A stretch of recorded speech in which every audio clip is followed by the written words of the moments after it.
Step 1, wake up early, gonna rise with the sun. Step 2, get some good, some food in you. Check the mic and make sure it sound right, boys. Hello and welcome back to the channel. तो आज के vlog में हम आपको लेके जाने वाले हैं बहुत ही स्पेशल जगह। इस जगह से मेरा बचपन का बहुत सारा मेमोरीज जुड़ा हुआ है। So let's go.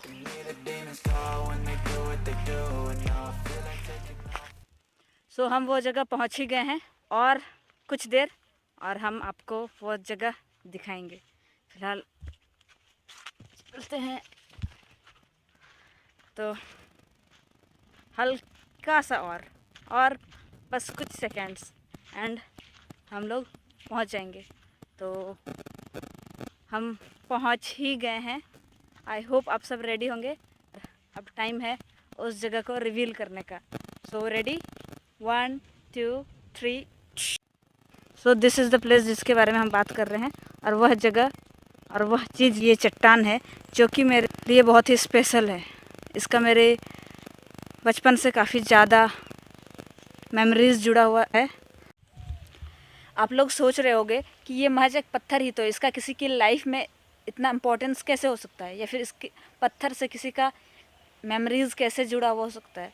तो इसको समझने के लिए सबसे पहले आपको समझना होगा इस जगह का लोकेशन। तो ये जो पत्थर है ये मेरे चर्च से बस 1 मिनट की दूरी पे है, या फिर 1 मिनट भी आप नहीं कह सकते हो, तो बगल में है। सो ये जो पत्थर आपको दिख रहा है ये वो जगह है। और यहाँ आप देख सकते हैं एक नहीं एक्चुअली 2 महुआ का पेड़ है। और यहाँ से जैसे ही आप हल्का सा लेफ़्ट लोगे तो आपको वो एक वाइट बिल्डिंग दिख रहा होगा, वो है हमारा चर्च। सो इस पत्थर और चर्च का कनेक्शन है। तो सबसे पहला बात तो ये है कि ये मेरे चर्च के पास में है।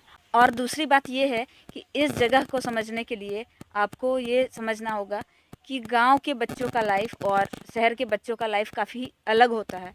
तो हमारे लिए और हमारे बचपन की यादें इन्हीं सब चीज़ों से जुड़ी हुई रहते हैं, जैसे कि पेड़, पत्थर, तालाब, बकरी, गाय, बैल।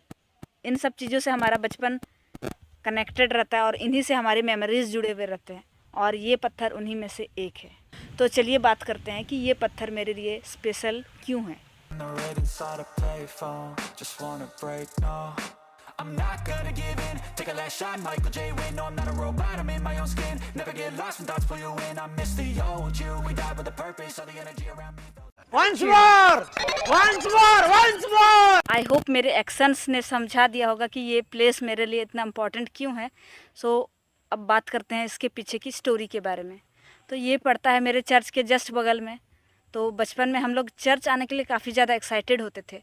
और एक्साइटमेंट का रीज़न ये पत्थर हुआ करता था क्योंकि चर्च स्टार्ट होने के बाद हम पीसी सेशन के बहाने बाहर निकलते थे। शाबाश बेटा। और पूरा चर्च सर्विस ओवर होने तक यहीं पर स्लाइड करते रहते थे, क्योंकि हमारे गांव में या फिर किसी भी गांव में बात करोगे तो कोई पार्क वगैरह नहीं होता है जहां पर बच्चे जाके खेल सके। तो ये छोटे छोटे चीज़ जैसे पत्थर हो गया या फिर बरगद के पेड़ के जो जड़ होते हैं डाल से, उन सब में झूलना। तो इसी में हम लोग अपना बचपन गुजारे हैं, इन्हीं सब चीज़ों से खेल के। तो जब भी हम चर्च आते थे, मतलब कि मंथ में 4 दिन आप बोल सकते हो, तो चर्च हम लोग इसलिए मिस नहीं करना चाहते थे क्योंकि हमें यहाँ खेलने का मौका मिलता था। क्योंकि ये हमारे घर से थोड़ा दूर पड़ता है और मम्मी अलाउ नहीं करती है हम लोग को इधर आने। और ऐसा दूसरा जगह है नहीं जहाँ पर हम ऐसे स्लाइड कर सके। तो हमारे पास एक ही दिन होता था वीक में, संडे। तो इसलिए हम काफ़ी ज़्यादा एक्साइटेड होते थे चर्च आने के लिए। और ऐसा भी होता था कि हम पूरा खेल लेते थे, पूरा मज़ा कर लेते थे। हम थे, मेरी दीदी और मेरी एक फ्रेंड थी, हम लोग तीनों ही अधिकतर ऐसा करते थे। और फिर लास्ट में बड़ी माँ चर्च से निकल के जो हम लोग का क्लास लेती थी वो अलग ही रहता था।